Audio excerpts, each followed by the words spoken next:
Call the meeting to order. We'll start with a roll call. Sure. Allison Gould, here.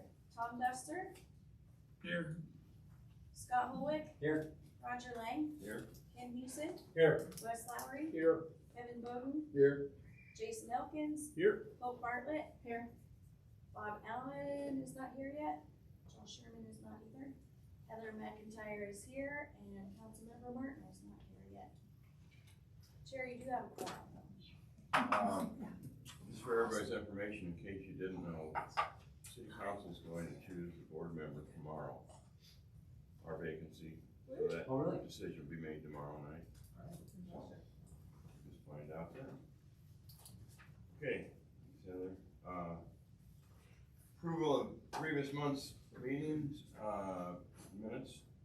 Any questions or comments on last month's minutes? Or motion to approve? Any second? Scott? I think Tom's can do it. Oh. Try. I heard the silence, so I thought maybe. Okay, thanks, Tom. All in favor? By saying yeah. Aye. Aye. Okay. Jim, are you doing the water status or?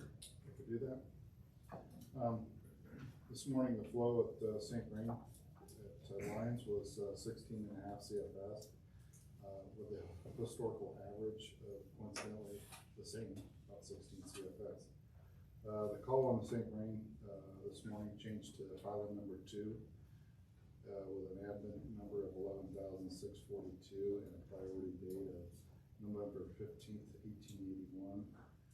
The call on the main stem of the South Platte River is Riverside Reservoir, admin number 21,698, and a priority date of May 29th, 1909. Ralph Price Reservoir at Button Rock is at an elevation of 6397, or approximately 15,578 feet, which is down approximately 627 acre-feet from full. Union Reservoir is at an elevation of 25.7 feet, or 11,007 acre-feet, which is down approximately 1,700 acre-feet. And the St. Vrain Basin storage at December 1st was 69%. Any questions? All right. Thanks, Kevin. Public invited to be heard? None. Okay. We have Leo with us. I'm training him to take my place in case of absence or anything like that, so he'll be filling in for us when I'm gone. You're gonna be going a lot, are you? Not planning to be, but I will be missing the January meeting. Oh. Any agenda revisions? Commission documents? We do. Just take one. We inadvertently didn't get the memo item in for cash and lieu, so apologize for that, but we'll pass that out. I'll discuss that when we get to that item. Okay, on to development activity, Westview Acres. So I'll just go over that briefly with Water Board. Westview Acres annexation is a 7.6 acre parcel. There are no historic water rights pertinent to that annexation. Included in that annexation is a 1.36 acre right of way in airport. So Westview Acres annexation is in compliance with the railwater requirement policy at the time of annexation. There will be in time of final plat upon the satisfaction of the 18.75 acre foot levels. Just for a quick little background, the what's being proposed on this site is approximately 22 lots. There's currently 2 lots, so we'll be adding 20 single-family homes around the perimeter of the existing 2 lots. That's all I have. If you hold that map. Yep.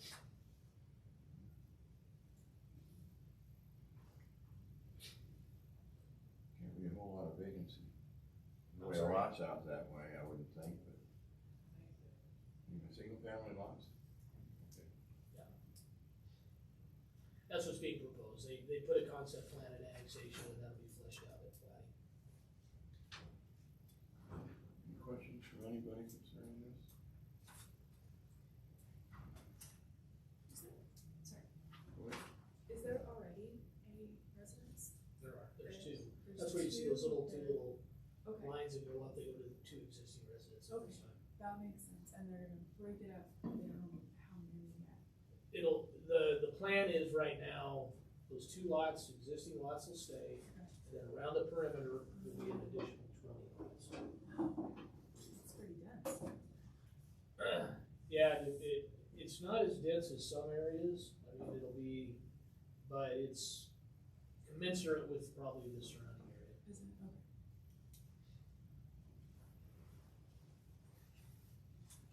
Okay. Okay, anything else?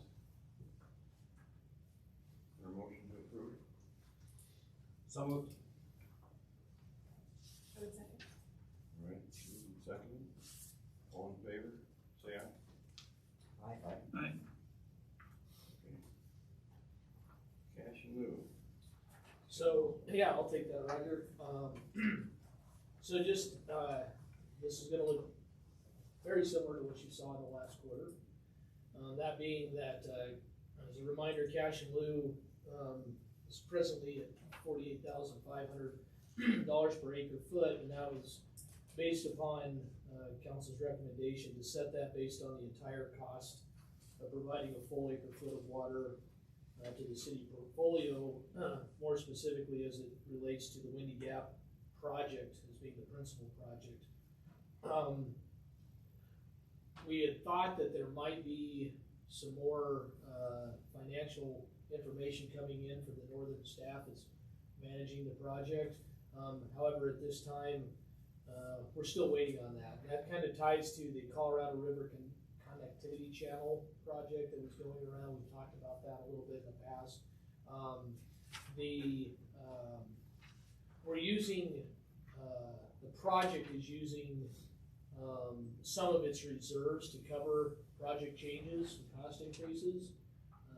Money is still in there, in those reserves to cover that, but it's likely that next year they'll be coming to the participants to cover those additional costs. It's just kind of expected. And so as soon as we get any additional requests for money for this project, then we'll bring that to water board and then those numbers can be revised. But as of right now, it's still at that sum total of 48.5. So therefore, staff is still recommending no further changes to the current cash and at this time. Well, given that information, do you have any sense of which direction those numbers might go? They would change, or would you not know till we get there? The direction, or they're gonna be asking for money, so it'll probably go up. That'll be the direction. I think what you're asking is maybe how much, like a. Well, no, first I want to know, if you sense that it would change upwardly. I believe it's gonna change upward, yes. And I don't know how much. Usually a large project, it's standard to have a 10% contingency. I think in this case, even before the litigation, as you guys may recall, it may have even went up to close to 20%. But there's, a large project like this, a significant part of it is probably fuel costs. And the project that takes this long, fuel costs change. We all understand that. And so there'll be a lot of different details that'll come out, but so I can't say exactly how much, but I think it's fair that we all should be anticipating another request to keep those reserves in place so that they don't have to stop work. And the timing of this would be what, sometime first quarter, or would it go beyond that? I think, what do you think, Ken? We might have it for the March setting, but more than likely the June setting. We kind of know what some of the numbers are, and I'll cover that in an update on the Windy Gap, but Okay. The actual, we won't need any additional money for probably a year because there's project reserve and project cash is there. So it won't happen next year, not contemplated, it will happen next year, 23, we believe in 24, but we'll know the numbers this spring. Any questions for Wes? Tom? Yeah, I do have a question. So given that we've just kind of recently moved to a new cash in lieu value, I guess, and that we've adopted kind of a new approach in calculating the cash in lieu, I don't think we've had any discussion yet, but I think it may be worth discussing the extent to which any of these kind of incremental increases in project costs get passed along to this concept that we, that is cash in lieu, right? So in other words, is every dollar amount that goes up that we have to pay out in order to kind of like cover some kind of contingency or something on the connectivity channel or some kind of cost increase out at Chimney Hollow or something. How do we anticipate that those things will translate into increases in the cash in lieu payments or values or whatever? So if I could just add, how we did it in our last kind of reassessment of it, we used Windy Gap Fermi project at Chimney Hall Construction as the benchmark for that. As time goes on, we'll continue to report all the different variables we've looked at, but if we continue to use the Windy Gap Fermi project, if that cost goes up, then incrementally, instead of 48.5, that project will be 49 or 50 or 51. And then I think Water Board can look at that and say, either we're good with what we have now, or we want to use that new number. That'll really be up to the board when we get any new numbers. Right now, we don't have it, there hasn't been a request, and it's gonna be a while before that. And then that'll probably be the biggest thing is, when do we pull that trigger? When we actually spend the money or when we know how much it is. And so, but yeah, in my mind, I would anticipate we have a new number for the Windy Gap Fermi project. That seems like a reasonable metric to use to set cash in lieu. So if it goes up a little bit, I could see cash in lieu going up a little bit. Similar to how we've always done it, whatever metric, when we use CBT, as CBT went up, cash in lieu went up or down. Many times it went down, but it tracked it. And I would propose we'd probably track it with this project too. Yeah, I guess my point is that it was kind of stable for not necessarily stable, but certainly much lower than it is today, for a very long time, or for some period of time at least. We've just made this kind of recent update to the cash in lieu kind of approach, and whether or not we as Water Board would want to kind of like recommend that any costs, future incremental costs in these projects get passed on immediately or directly, whether that's the kind of like future kind of approach that we want to take is small incremental changes over time with each one of these kind of new updates and the cost of the projects, or whether we would want to kind of like, roll those out kind of on some type of, different type of basis, I guess. So, and I don't know that I know the answer to that. I'm just kind of putting the thought out there, I guess, for eventual discussion. So. Okay. Any other comments? Yeah. One question kind of related to Tom's is forward-looking. Is my understanding this really comes into play when we make an annexation or approve an annexation? Is that correct? When does the cash in lieu payment kind of get triggered? Mm-hmm. So cash in lieu payments are received more frequently as related to plating. Okay.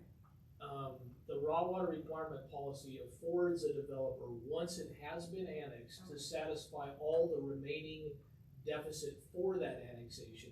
But typically, they'll wait until they have like a subset of that remaining and they plat it. Otherwise, the cost is much greater. So you could envision if you had 100 acres and annexed, you might plat 4 25-acre pieces over 4 years and only do your cash in lieu associated with each one of those. But depending on the owner or the developer's perspective, they may choose to satisfy all 100 acres, whatever's left with that, right after annexation, so that, if you will, they've satisfied their not less than 3 acre-foot per acre requirement.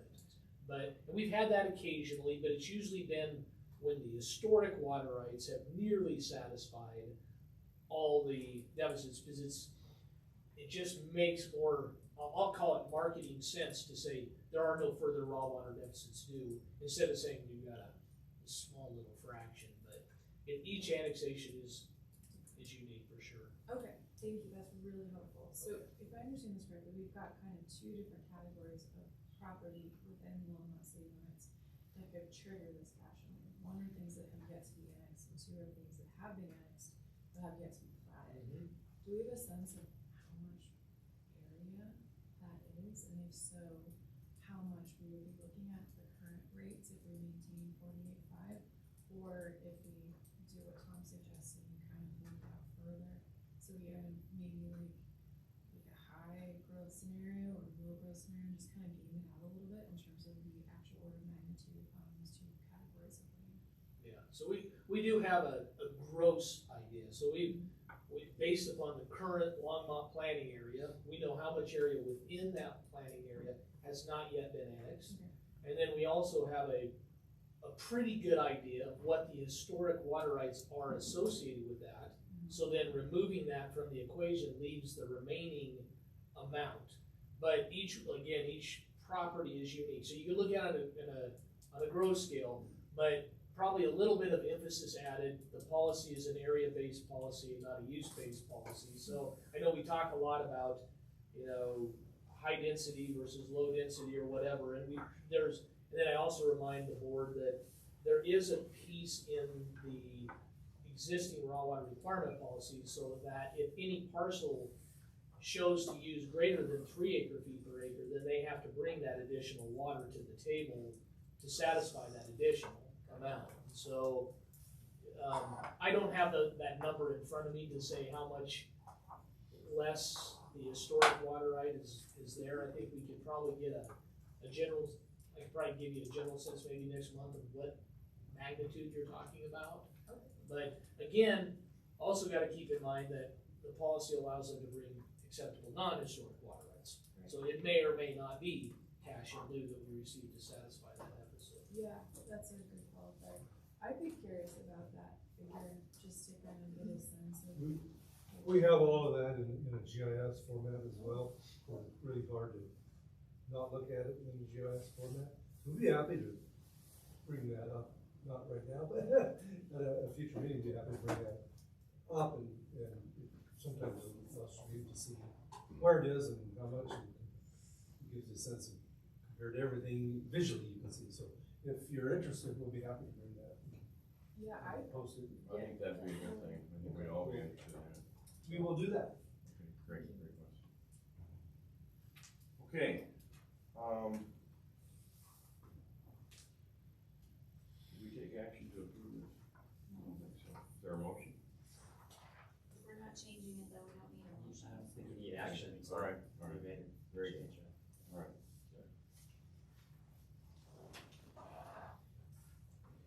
All right, next, 9A, is Bob. I'm here. Oh, nice. I'm down here, stuck in, and I'm hiding. I think I'm supposed to talk about our new org structure, new organization, Longmont. Yeah, that's the item on the agenda here. I was kind of realizing that I was drilling down into this water group structure and not thinking about the whole city structure, which might be quick to review. So I don't know how many know exactly how the city is organized, but over the last few years, certainly since Harold has been here, we've moved to this assistant city manager model. And each of the, what do we have, 3 assistant city managers manage I'll call it kind of a portfolio of city services. And so Joni Marsh still has the planning, development, redevelopment, code. I'm not even gonna go through it all because I won't pull it out of my head real quickly, but she's kind of focused around that area, which is an obvious, all the things with affinities to planning. And then Sandy Cedar has a group that's called Shared Services, which is all the cities, always careful to use this term. I always use the term enterprise level services, but not like enterprise funds. Enterprise level being legal, finance, human resources, things of that nature. And in particular, finance are centered in that group. And then Dave Hornbacher now has the portfolio of public works and utilities. So within that group, and I think that's the slide we have up here, is Dave Hornbacher's group, under which resides this water and waste department. You can see on the far left a public works group, and then the electric group, and then we've got some things off to the side. But the 3 major focus areas are the utilities, the electric utility, and the public works transportation group. So within this group, the staff predominantly in here today are within this water and waste services group. And the purpose of this organization was, well, a few things. Everything, of course, subtly has different reasons why we bring in change. But one of the big things we had for a long time was a very strong leader in our organization who recently retired. And in doing that, that leader, Dale Rademacher, that most of you know, had been here a long time and had really good knowledge about a lot of things, and even to a pretty deep level. And so the organization that was structured under him was one that was really played to his strengths and his knowledge and his ability to direct that group within what I would call a matrix organization structure rather than vertical integration of the utilities and other services we have. It was a hybrid, to be sure. I mean, the electric utility was vertically integrated. However, the water, sewer, storm, and even transportation utility was kind of in a matrix form where you had engineering in this slice, you had operations in this slice, you had the financial services in this slice. And when he retired, there was a consideration for how to maybe change that organization to play to the strengths of those who remain and that could lead in certain areas. And that's kind of what we have here then, is we've gone back to somewhat of a vertical integration of the water, sewer, the wet utilities, rather than them being split into a bunch of different departments. They're now sitting predominantly in one department. Transportation and public works on that far left, kind of more vertically integrated, more traditional style public works group. You can cut the pie any way you want to and still be successful. This is the way we've cut it, working with Harold to, I think, deliver the services in the best possible way and kind of restore a little bit of a focus in particular on these wet utilities. We had so much of the decision-making split up among so many different people that it was becoming almost too complex. It was a little bit of the who's on first or who's making this decision versus that decision. So a little bit of this was to actually refocus that so that we have these groups that really have a common portfolio of services within them. And it plays a little bit more to the strengths of those of us who are providing leadership in the organization. So that's, what do we have? Yeah, that. This is your. Yeah, this shows just this group. And, you know, at this point, it's really kind of an accumulation of the things that were in these other groups when it was a matrix organization. So we've got a treatment operations group and a pressure and gravity systems operations that are in a kind of a big operations group, which is somewhat similar to what we had. Engineering now is focused just on water and wastewater in that area. And then you have the regulatory services, environmental services in the lab, and then water resources. So those are really remnants of a past organization. They fit in here pretty well. We'll probably continue to do a little tweaking to optimize this. The other thing that's in this group is the sanitation, the waste, solid waste services. And that group is technically a utility. It certainly is different than everything else. I think it continued in this group in part because I've led it for quite some time and it kind of followed me in. But who knows what the future of that might be. It could be something different, and it certainly has affinities with other things in the organization. But I think the takeaway here is that we're really trying to take a stab at refocusing our efforts in the wet utilities businesses in the city, and you know, kind of going through an assessment right now what our strengths are, what our weaknesses are, where we have issues, collaboration issues, integration issues, anything that we can identify that we could maybe work on to make us a stronger utility organization. Move it down. And Roger, I'd be happy to answer any questions that the board has. But. Well, so reporting to Harold, are there 3 assistant city managers now? Dave being the replacement really to Dale, but it's a different organization than what Dale led. Some of the things that were in here are no longer in here. And where was Dave when Dale was still here? He was the electric utility director at the LPC. All right. What's not in here is natural resources, the sustainability program, the financial. So we had, Dale's group had kind of reproduced a whole financial group, and for good reason. The enterprise funds are a little different, certainly, than the general fund, but it was somewhat of an adjunct anyway to Jim Golden and Sandy Cedar's financial group, and so that formally moved over into that area, just to fully integrate all the financial work together in the organization. And when was this effective? This is about a month ago, and I mean, Harold's been working on these changes for about the last 6 months. About the time Dale retired. Well, with Dale leaving, you know, Yeah. that's a big hole. Yeah, it did, and that was part of the thinking here, was to work with the strengths of those that we have in the town. Any questions, Scott? How many questions about this? No, I think that was a really good overview. Thank you for. Okay. Thanks a lot. Are you pleased with your new job? These would be a word Let me for say a it. smile. You know, I love the challenge of working to optimize things, and I think that's mostly what it is, and a really strong team.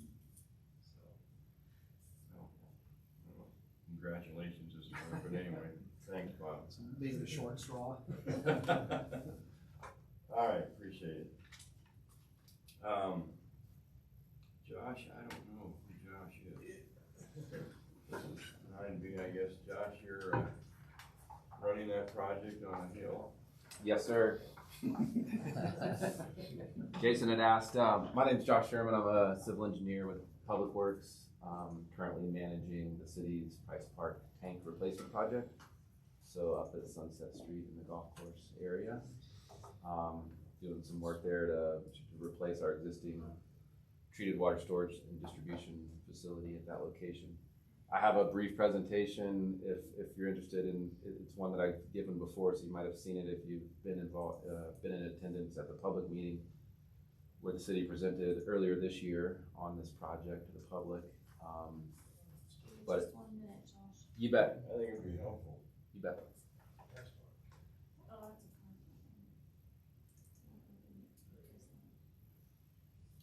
You can keep talking. Okay. So, this, again, Price Park tank replacement project, and we can jump to the second slide once Heather gets it up and running. I'll speak a little bit to the project scope of work for the project, some history on this site in general as it relates to the water system, some of the project benefits. We have some project plans and renderings that we can share with you all. I'll discuss a little bit about the project schedule and some of the temporary construction impacts around that site today, and then be happy to answer any questions at the end. This graphic here on this introductory slide is a landscape rendering of what the facility will look like when we're done. I actually have this same rendering later in the presentation, so I can go over it in more detail in just a second. So the improvements that are included with this project are a new 8 million gallon circular pre-stressed concrete water storage tank, a new 12 million gallon per day pump station, a new electrical building and an emergency generator for that facility, and then some adjacent site improvements, some new fencing, some landscaping to buffer the new facility, and then some irrigation system improvements around that area.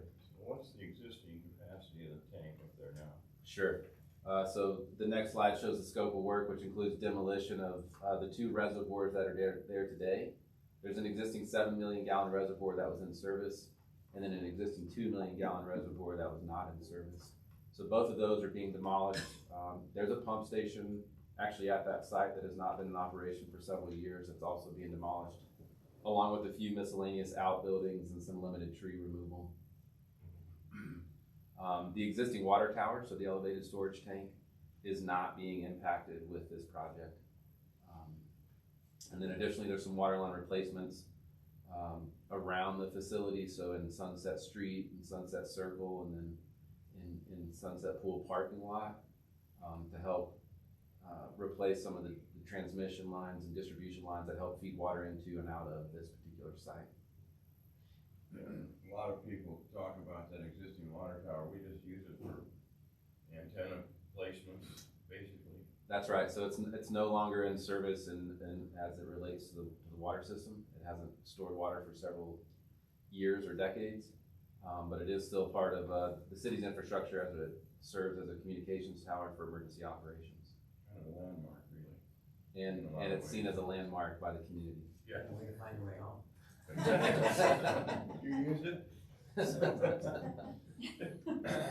So the next slide is a little bit of the history on this particular site. Price Park was once known as Reservoir Hill.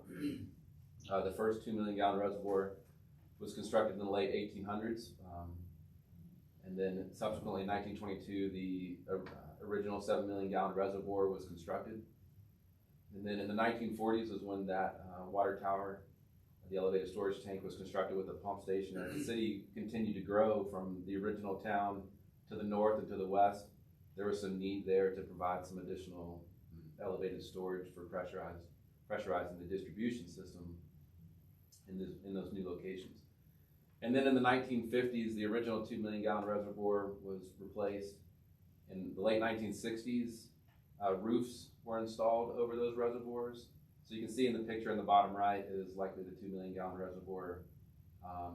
And again, these are reservoirs, so they're storage below ground, and then for water quality purposes, roofs were installed to keep out birds and other things. And so then, let's see, in the 1990s, we took that 2 million gallon reservoir offline. Also in the 1990s is when the water tower was no longer in service, and the pump station was decommissioned. And then in 2015 is when the planning began for this project to start looking at replacement of these facilities. And then between then and now to 2021, it was designed. and we've started construction this year. Oh, I hate to keep You're going, but the existing tank, when it's finished, or the new tank, what will the coverage of that, will it be a structure over it, or? It'll be circular in shape. It's partially buried, and it'll have a domed roof over the top. So there's some renderings that'll show that. Okay. So some of the benefits to the distribution system that we'll be able to protect and improve water quality for the entire city, be able to enhance the ability to meet current and future water demands, provide critical water service during emergencies, and then significantly reduce the footprint of the facility, which I'll show in the site plan. To speak in more detail, go ahead. I also wanted to add that the Go back, Kevin, please. tanks that are being replaced were definitely at the end of their life cycle and not likely to be able to continue passing the state's inspections for our storage tanks. So that was coming to an end. Mm-hmm. That's hence the water quality improvements. That is part of the water quality improvements. And some of the ideas behind increasing from the 7 million gallon to an 8 million gallon storage facility is to provide some additional storage, not just for the area that this particular tank serves, but for storage for the entire city, because there's a new pump station that allows us to pump into some other higher pressure zones, which provides some redundancy for our distribution system and reduces some risk related to where some of our other storage is located and how we move water into the city as a whole. Yeah, I think that's it. The other little footnote on this slide is that this project was included back in the 2020 water bond that was approved by 80% of the voters. So this was one of those two projects, and in addition to the treatment plant expansion that were included with those costs. You know, there's a ton of new piping going on in there. Yes. All around. What now, is that necessary to replace existing piping? What's that all about? We have about 100 years of the city deciding how we've been operating our distribution system due to growth and other factors. And so part of it is trying to separate out some of that piping away from and around the facility today, and as a part of the first phase of construction, so that we continue to move water into the city and through the city, while then we can turn over sort of the rest of the site to the contractor for the next year to really focus on building the new reservoir pump station without having risk or impact into how we're moving water. So that was part of those water lines that I had mentioned. And yes, there's a significant number in the parking lot and around the facility. A lot of that was aging infrastructure too, so that Yeah. had to be replaced. Yeah. So next slide. This is just an engineering drawing of the site plan. It shows the circular tank there in the center in the dark gray. You can sort of see in the background the aerial image how that new facility fits within the footprint of the larger 7 million gallon reservoir. And then off to the left or to the west of the tank is the new pump station and electrical facilities and other appurtenances that are needed for this site. And but again, we're reducing the footprint today, and around the perimeter of the site, you'll see that we're sort of bringing that fence line in around this facility. And you'll see in the next slide with the landscaping plan how that opens up a little bit of buffer to the north and some green space. And so, Councilmember, if that's your hand up for a question, Yes. I'll take it. Yeah. Do you know what the power consumption in full operation of the pump station is? Oh, that's a great question. Not off the top of my head, I do not. If you can find that, I'd like to know. I'm thinking about counting up all of the discretionary power consumers we have in the city. Okay. It doesn't have to run all the time, right? That would be a pretty infrequent operation, wouldn't it, Josh, for the most part? So, not necessarily. So that pumps, so in a broader picture, the city's distribution setup is in 3 zones, or pressure zones. And this tank serves our lower pressure zone, zone 1. So the tank just feeds water down into zone 1. This pump station is going to boost water back up into zone 3. And the idea is that we would do that typically during peak demand season, so that would be during the summer and during the irrigation season. Which means it would run more often than during the summer.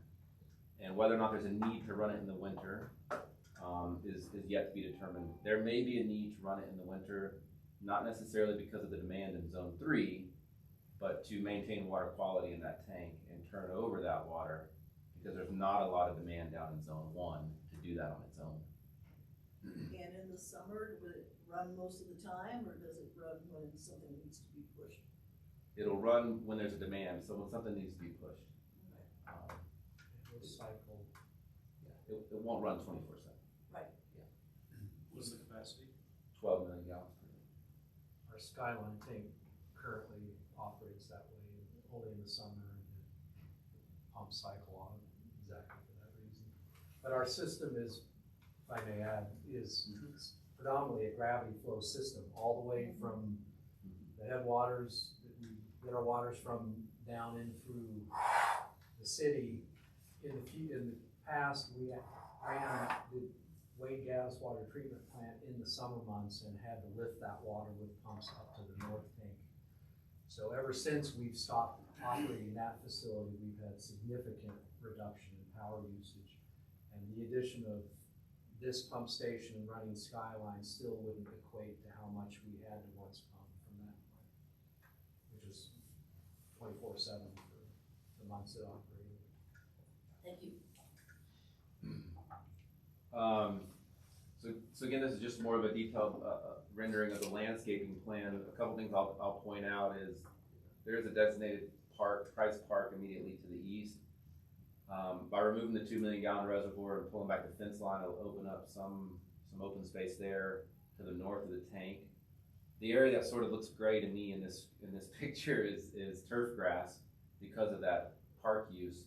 But the area that's light green around the tank facility is native seeding to try to reduce some of that water consumption within the facility.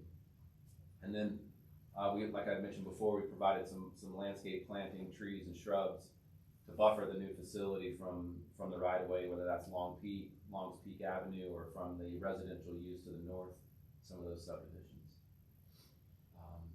To also note, there is a xeriscape garden sort of to the northwest. It's kind of like the little orange area above the red X's that will be maintained up in that area. And then I mentioned before we needed to replace the irrigation system. There's actually 4 separate irrigation systems that once worked, operated for Price Park versus what was inside the fence versus the sort of the boulevard for Longs Peak Avenue. And so we're combining all those into one system to make it a little bit easier for park operations to maintain this area. And then last but not least, there are some mature trees, specifically the red X's. We try to limit how many need to be removed, but they need to be removed in order to allow for construction of the new water lines and facilities. They're actually probably growing over and around the existing water lines and facilities today, but might be why they're so nice and healthy. Next slide. So this is a rendering of the new facility from sort of looking northwest from Sunset Street at the intersection of 6th Avenue. You can see the circular tank. There's some architectural relief with brick pilasters and then a domed roof. The domed roof is a function of it allows for not having pillars or columns on the inside of that reservoir, which can help reduce the long-term maintenance cost in that facility. The next slide is another rendering, sort of from the Sunset Circle neighborhood, looking west. You can see the elevated tank, and then in the background, the new ground storage tank, and how that domed roof, so, elevation sort of fits with the existing roof lines of the neighborhood. Again, the tank is partially buried, so there's water storage below ground, similar to what the reservoir did before. And then additionally, there's some storage above ground, which is new and will allow for some flexibility for the city to provide a little bit better pressure down to that zone 1, which currently today is teetering right on sort of our 50-55 pounds pressure down in that zone of our benchmark. So the new water level Mm-hmm. is It's going to be higher than what you had before then? It'll be above existing grade and it'll be higher than what it was Because the before. one you had before did not go above. didn't it? That's correct. Okay. Next slide. So the project schedule, I mentioned some of the planning that started in 2015 through 2019, preliminary design and final design were in 20 and 21. We did this project out early this year and awarded the contract in the spring. The contractor didn't start work out on site until after Labor Day when the Sunset Pool closed. And we tried to allow some time between when we awarded the contract and started construction for material procurement. Given the current industry today, and it's still been a challenge, but nonetheless, the construction duration is for 18 months, so that would put project completion in about March of 24, and they have started work out on site. I know you're aware. Oh, yeah. Yeah. It's, Very interesting. next slide. Do you live in that area, Roger? I do, right, yeah. These are some of the construction impacts. Again, we're following standard work hours within the city, 7 a.m. to 7 p.m., limited work on weekends. Construction access is a challenge in this area. We've actually allowed the contractor to close the westbound lane of Longs Peak Avenue for staging. And we've temporarily widened the eastbound lane of Longs Peak Avenue for two-way traffic and included some temporary pedestrian access down there as well. I talked a little bit about the water line work, and there's always some impact to customers when we're connecting in new mains to old mains and some temporary shutdowns in that way. And then the last thing I want to note is the recreation facilities, so the golf course and the pool will remain open. And Sunset Park and Price Park will also mostly remain open, although Price Park is currently closed because we're constructing a water main right through the middle. But it'll be opened as soon as we're done. Next slide. This was just a brief visual of what I just described, where the staging is that dark hatched area on the westbound of Longs Peak Avenue, so that upper section of that road if you've ever driven it. And then the lower section of the eastbound was temporarily widened to allow for two-way traffic. And then the next slide. Oh, that's all I had in there today. So there's some highlights of the work that's going on. Again, we are under contract and the construction is underway. They've actually demolished the 7 million gallon reservoir, so that roof and all that work has been done. They're doing a lot of water line work right now in and around the facility. There'll be some continued demolition through the winter. A lot of earthwork to bring in some fill in areas of that existing reservoir, and then the new tank construction will happen through the spring and summer of next year, so you'll start to see that come up and out of the ground, along with some of the other ancillary items like the pump station, electrical building, and things like that. Well, I know your construction people are being challenged by a lot of people walking dogs. I mean, it's a very popular place for people.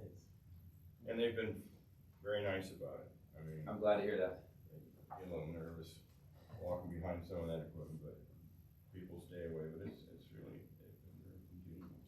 Who's your contractor? Guardy Construction is the contractor.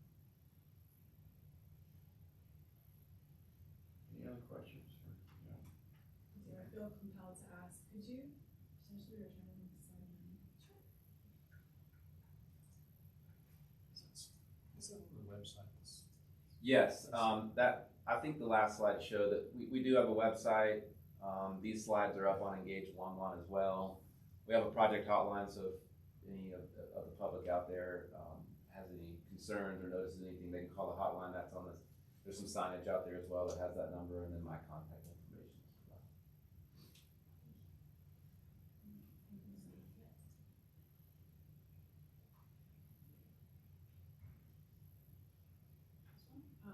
Sorry, 8. Okay. Are those about quarter acre lots, would you say? Sorry. Quarter acre lots? Above the gray area? Sunset Circle. Yeah. Right here?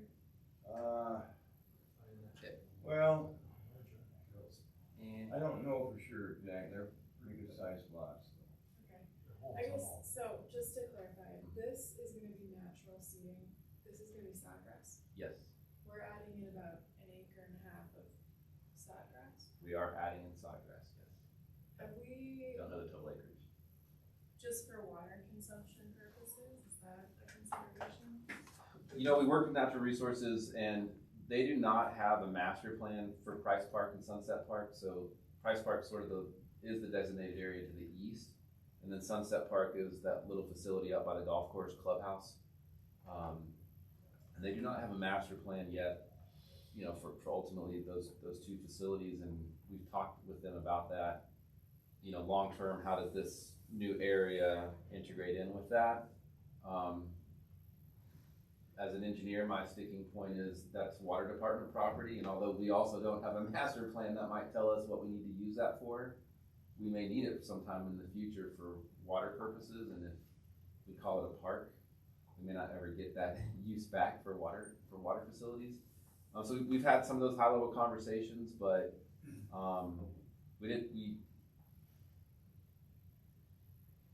we opened it up for that use, I guess I should say, as it will become a more open area for the public use. One of the ideas is to provide sort of a cross connection, if you will, between Sunset and the pool. Because right now the only pedestrian access is really one sidewalk along Longs Peak Avenue. And if you've ever walked it in the previous condition, it was really what half the people do is they just walk in Longs Peak because traffic volume is relatively low, but it's really a 4 or 5 foot wide sidewalk that has bicycles and people walking their dogs and all kinds of things. So there was some thought about, you know, that area being available for better cross connectivity between Sunset Street and the pool. But that doesn't necessarily answer your question about, you know, should it be sod or should it be native? We did, you know, have that larger discussion, which is why we went with native on the interior. I would say also there are a couple things. I think there usually is an attempt to kind of match it with the surrounding area of the golf course, the same type of turf. But I've heard before too that you have to be a little careful of those natural grasses near a golf course because that seed migrates into that and then creates that wrong growth into it as well.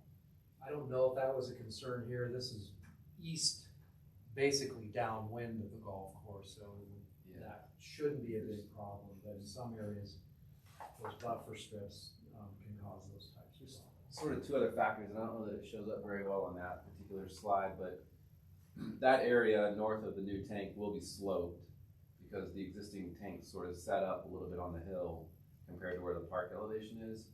So it is a bit of a slope, and then again, that there is some anticipated heavier use in that area, which might indicate the need for sod versus a native grass. Okay,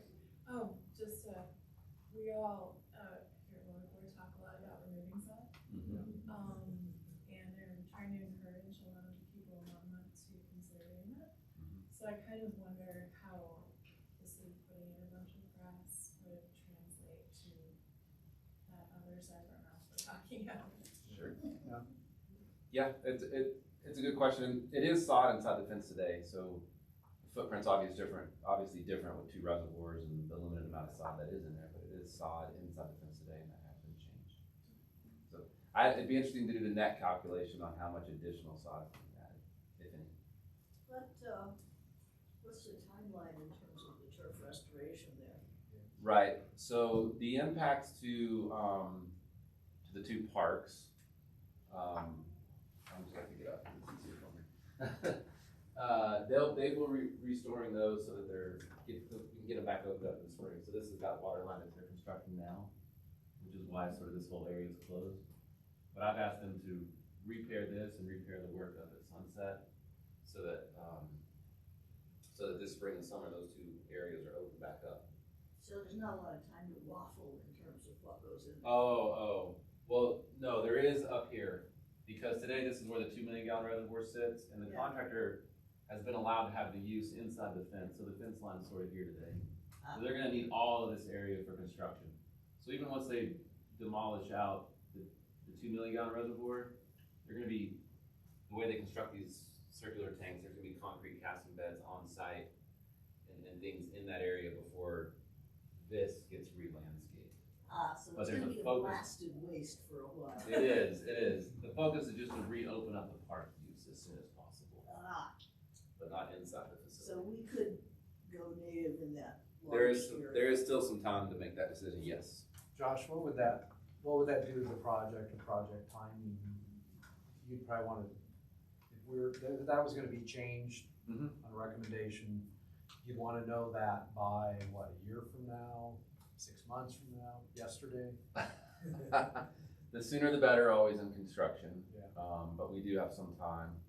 I think if we knew even by, spring of this coming year, we could get that change implemented easy enough. It impacts things like the irrigation design Yeah, and some of that exactly. stuff. That Would natural resources, I assume, kinda wanna weigh in on how that was changed? They were- if it- they were involved with that original decision. I think it's prudent to include them again.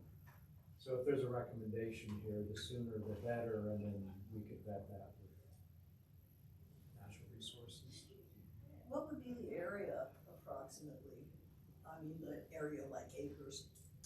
Look like about Yeah, the one, so I heard somebody say 1.25 or 1.5 acres is probably not a bad estimate. It's probably at least an acre because that landscape rendering, sort of, if you took out Longspeak Avenue, that whole area is about 5.5 acres.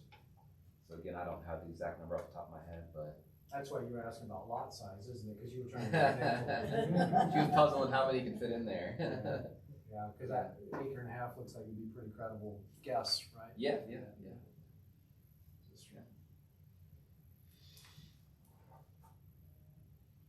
Okay, any other questions for Josh? I do have one. All right, Tom. You can relay those back to Bob. So it was mentioned that the existing tanks, were going to kind of start ceasing to kind of meet regulatory requirements with respect to kind of water quality.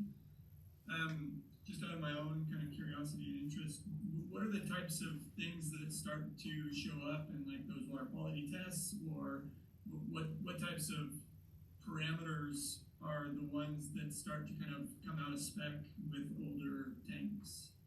So in this case, deteriorating concrete is always an issue. In this case, this tank had a liner in the bottom, and that liner was a membrane that has to be maintained with 0 penetrations through it. And that's really hard to do, and we were at the end of its life. So just to replace that in that tank was not possible in the type of membrane we were using. So it was going to take a lot of change to the floor, and then some kind of surface, closure or membrane on top of that, and now you're getting into the cost of building a new tank for those types of items. It had doors that it shouldn't have. Humans could enter the tank, which is never a good thing, from the surface, ground level. So those penetrations also were notorious areas for leaks, or air to get through, or critters to get through. Yeah. So a lot of just deterioration on the whole structure, but in particular, the liner was a problem and was not going to be able to be replaced cheaply. I know one of them, it has masonry walls that are the vertical walls Yeah. that support the roof, and so it's more of a risk to water quality than it was impacting water quality yet, but there were gaps in some of that masonry that was gonna need to be repaired, right, and go around all the vertical walls and deal with grouting and things like that. That would have been, to a certain extent, new walls. The last piece of it is that tank had a lot of dead spots in it, so you'd have stagnant water in areas just from the way it was designed.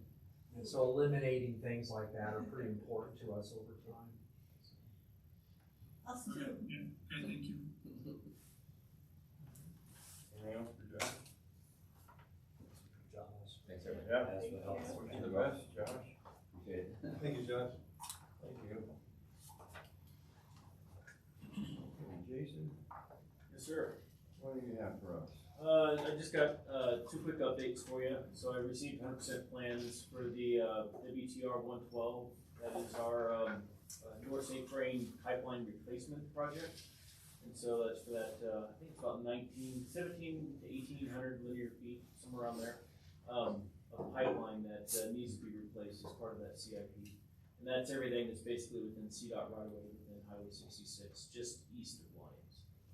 And so I know the title of that CIP is replacement, but we're not actually going to replace the pipe. We're going to run a CIPP liner through it.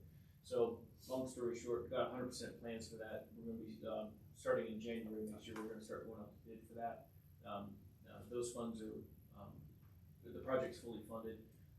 We've even had some additional funding given the elevated costs from recent market conditions and stuff like that. So we feel confident we should be able to go out there and do that. And the liner that we'll be putting in that, we're going to make that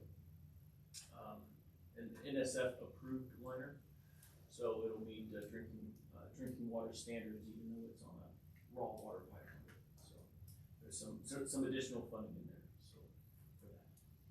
And then the other project we have going on, it's not directly related to water resources, but it kind of is. We've got the Union Reservoir Inlet Bridge project that we're doing.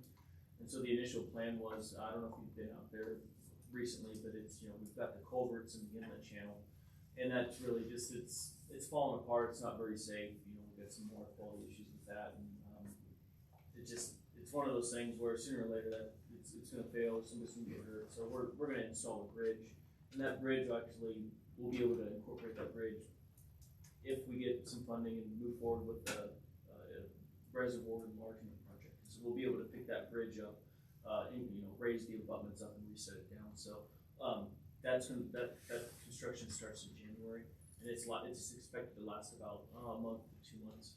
And the bridge will be ready in April. And so once the bridge is on location, we'll literally take a crane, set it down, and that'll be that. So. Is there a date for reservoir enlargement, or is that something still being discussed? It's something that's being discussed. We have it in our CIP as an unfunded project, but it's something that we, every 6 years we do a diligence case on. And there is some NRCS funding that the St. Bernard Left-Hand Water Conservancy District has put in for, up to potentially, I think, like 25 million. So, should we be awarded that, or should there be the potential of us getting awarded that? What might be a 20-year project might end up being a 5-year project. So I have no idea what the odds of us getting that grant funding is, but it's probably in the top 5. Any questions? Thank you. Hope. Thanks for the candy, by the way. You're welcome. I'll keep it under 2 minutes this time. So last week we presented to the City Council the council communications that we presented to you all last month. Overall, it was really well received. They expressed interest in our landscape standards, as per the conversations we've been having for the last year, probably. Especially for the public right-of-ways and arterials. We talked a little bit about the public arterial spaces that are maintained by private organizations such as HOAs or businesses, and then the city pays for that water. And so that was brought up, so that's definitely something that we want to make sure that we're studying in our efficiency master plan update, just kind of ways to approach that moving forward. We talked about population and not to use a specific number in our population projection. And so potentially looking at scenario planning. The Colorado State Water Plan uses scenario planning in their plan as well, so I think we would be encouraged to pursue that. Obviously, we would have to work with the planning department and those types of other people, but I think that's what's important about where we want to go is collaborative and cross-departmental collaboration on all of our goals, especially our water goals. So yeah, it was really well received. They're excited about it. And then they also asked the question, which has come up in water board as well, about efficiency versus conservation and what are we using for the definitions. And so I did some digging, and the Colorado Water Conservation Board, which is the entity that requires us to do these efficiency master plans, put out a definition for us. And for the purposes of this plan, conservation measures and programs are replaced with water efficiency activities. So we're using efficiency to encompass conservation for the purposes of these plans. I don't know that we'll do that programmatically or internally within the city of Longmont, but I think for our efficiency master plan purpose, that's what we will use. So we will use them basically interchangeably for the purpose of our plan update. So it's still a little circular. Yeah. You can't say efficiency without saying efficiency in the definition. Yes. Do our communicating water meters have leak detection capability? Or does our water system have leak detection? So we don't use it, right? Correct. Yeah, so that's part of, and I'll let you speak to this too, Bob, but yep, our new water meters do, but we don't have the program yet. So that's one of the big projects I'm working on actually, is figuring out how to do it manually until we can get basically the software to be communicating from those meters to the homeowner. Is the replacement program driven by remote reading? Is that what's driving? And those, the ability to detect other information from the meters. We had not really advertised to our customers that we're using the meters to retrieve other data other than totalization data. But we do look to see if there's a backflow in the meter, which would be really critical information, and leak detection. But it's a little hit or miss right now. It's mostly based on investigation where we either hear a problem or we think there's a problem, and we'll go back and look at the data. But yeah, eventually we should be able to have all meters reporting into a central database anytime they see 24/7 flow through the meter, right? Would be some indication that you probably have a leak or an appliance that's using it more than it should. And then reverse flow. Those would be the two critical pieces of information besides the billing information. Questions for Hope? Nicely done, Hope. Thank you. Told you I'd keep it under time today. Did you go over last time? Always, every time. That was not really your fault, though. No, it's not. Everyone's interested in what I have to say. She was fast to say it's not. Nobody's blaming you, Hope. You all are interested. It's great. It's good. Okay, Wendy, you have, Kim? Yeah, so I'm gonna cheat a little bit today and actually just show you the presentation that Northern staff gives to the Windy Gas Participants Committee. It was a really good one this year, so this month. So let me go ahead and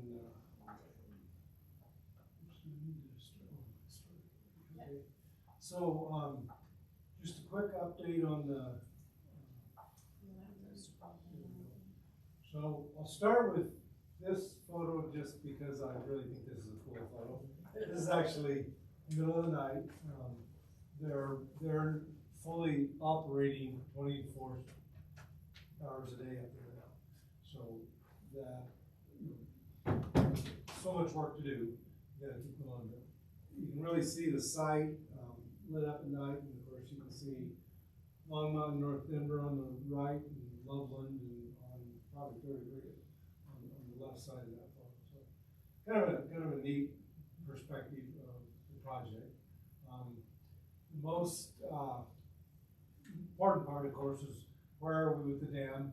You can see on this photo on the right, this is where the core of the dam had been over excavated 45, 50 feet below existing ground to get down to competent rock and get the plinth started and everything going.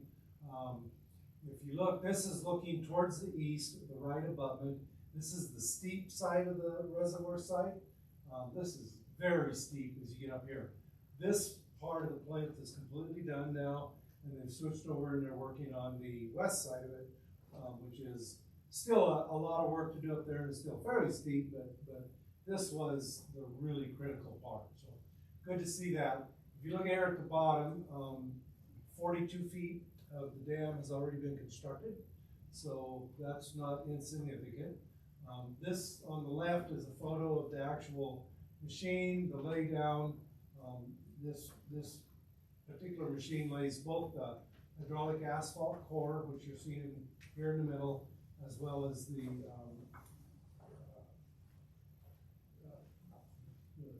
kind of a sandy rock mix on each side, the buttresses that kind of contains that hydraulic asphalt core. And then on the right side of that, or each side of that, you can see the rock fill. And here you can see the rock fill out here as well as out here. So 42 feet is a really great start, and that's going well. This is the actual rock fill process. They have these 777 trucks, or 6 of them fully in use 24 hours a day. They got another straight coming, so 13 planned for the whole project. So that's one of the largest, trucks you can get. So that's a lot of material being moved. This is looking at the very, very west side, looking down. This is the west abutment, or the left abutment. This is the part of the plinth that still needs to be constructed, but for the most part, it's nearly done. Once the plinth is down, then they start drilling through the plinth to grout. So about 40% of the grout curtain has been constructed. They're doing it at the bottom and then going up the sides to stay ahead of the construction. So grouting is going well. And then as far as the water deliveries, the conduit will come out of the Carter CBT pipeline up on the top of Pole Hill, west of the project, go on down to a control house. But the tie-in to the CBT system is all done, including the valve that has to shut off the water so it doesn't come out of the CBT system. That had to be really carefully controlled time-wise with the Bureau of Reclamation, who had shut down the CBT system to do maintenance on the CBT system, and it had to get done before they were done, and that did happen. So that's good. This is one of the, I believe that's the upper valve house. The inlet and outlet tunnel actually looks like a tunnel now. You probably saw the pictures earlier on when they were going in the header and just starting it. This is a 40-foot tall wall there. Tunnel at the bottom, so that you can really definitely see that tunnel.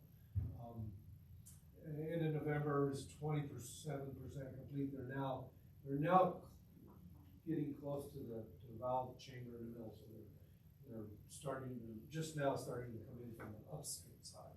So they'll bring those two tunnels together. This is just where the interconnect was on Bald Mountain. There was, interesting enough, this is, if you've ever been up to Pinewood Reservoir, used to be called Rattlesnake Reservoir. This is where the water comes out of the reservoir into the Pole Hill tunnel through Pole Hill before it gets to the power conduit above Flatiron Reservoir. And this is, they had drained the reservoir down so they could shut this down. But they did have one small leak in the actual CBT side of the system that eventually will need to be repaired. But it wasn't repaired as part of this. This is at the base of the dam. If you're standing on the dam looking north, down on the downstream side, you go to the left, you go up the hill to where you connect to the CBT pipeline. If you go to the right, this is where the pipeline will connect to the conduit that goes from the Flatiron Reservoir and power plant up to Carter Lake. So this is, if you look here, there's a pipe that goes up here. Carter Lake's on the other side of this ridge.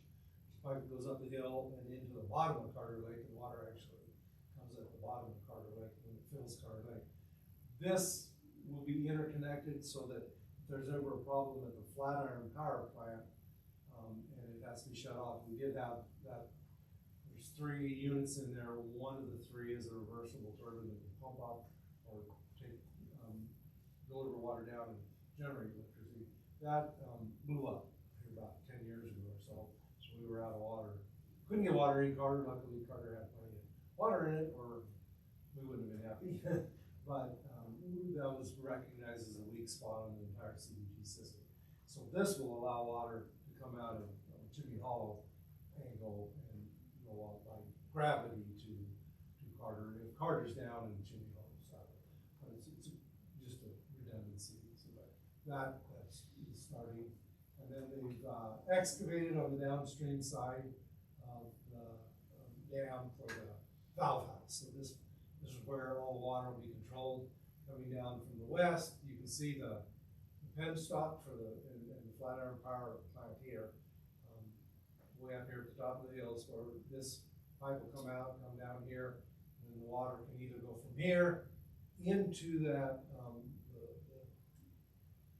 connecting pipeline we just saw and go to Carter Lake, or it'll go from here into the pipeline through the inlet outlet tunnel into the Chimney Hollow Reservoir. So this is the main workhorse for the project. Just starting the excavation, just getting going. But hopefully that'll be constructed as well. I guess we'll call it a completed item, is that this is a picture of the road that will go around the west side of the reservoir. It starts up on the county road, and it'll go around above high water line, around to the west side of the reservoir, clear to the south side of the reservoir. This will be the road for doing all maintenance on the reservoir, as well as the saddle dam on the south side, but it also will provide access to the Larimer County recreational facilities that are constructed as part of the reservoir.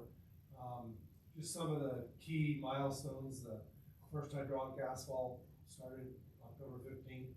The access road was completed November 16th, and the last tank placement, I don't have a date on that. And then hopefully have the Carter Lake interconnect done next spring, so which is pretty soon. One thing I did want to show here is this is in an ideal world, the blue line was the expected expenditure line. So if you're one way is monitor the construction, and another is monitor the expenditures. This would have got us done. This is what was expected. This red line is where we are right now, which is pretty good. And then the orange line is kind of the lowest, the slowest expenditure, which both lines end up getting done at about the same time. So as long as we're in between those two. But original contract amount of $485 million. To date, the change orders of $26 million. So the current construction contract is $511 million. And earned to date is $127 million. So about 25% expenditure at this point done, which is basically on target and doing well. The 26 million change orders, that's all the ones we've talked about. You know, the rock, the additional rock, it's going in heavier and tighter, which means you got a better rock fill dam, but it's going to be a little more rock. You know, there was a little bit extra excavation on the to get down to competent bedrock, and just a number of different things as the course goes on. all of those change orders are well within the contingency amount that was budgeted and is already up to Northern Water. Which kind of leads back to our cash and session. Right now, they've also looked at future potential change orders or anything they can see, and we're good. There's sufficient funds, although it's pretty close. They're projecting that we may fully utilize the contingency funds, but they aren't right now aren't projecting more. One thing that is, I'll call it additional, was the cost due to the federal lawsuit. So that's about $2.4 million was a cost for delay of the construction due to the federal lawsuit. That's the contractor cost, not the settlement cost. That amount, so far, was kind of, I'll call it paid out of, was included in the contingency, but because the contingency fund probably won't cover that. Northern Water is looking at asking the participants, to pay kind of separately, so to speak, for that change order amount for the federal lawsuit. So they're looking around 2 to 2.4. My guess will probably be the 2.4 million, which was an actual change order that was approved at the time of settlement of the federal lawsuit. If that happens, that will be on top of what we've already paid. Around 300,000 or 400,000. 7.5 up over 90 would be our portion. That's the entire project. So we'll probably be asked for that. We've asked, hey, let us know before our budgeting. We won't actually probably won't collect the money till 2024. But we've asked them to give us, if we're going to collect it, let us know so that we can put it in our 23 budget. So that, then I guess really we'll have the conversations. Hopefully, hope we'll have the number by the March cash flow, because I need to put it in the budget for 24 by March. If that's the case, then we can have that conversation. Do we want to? And then, of course, you got it's more, I believe, policy decision of the board. Do we charge a developer for a federal lawsuit? Is that, do we ascribe that to the cost of the project? Probably so, I think so, but, that's a conversation we can have in March. Once we get that number, and we know where we're going with that. So because that's a little bit of a different week on where that request.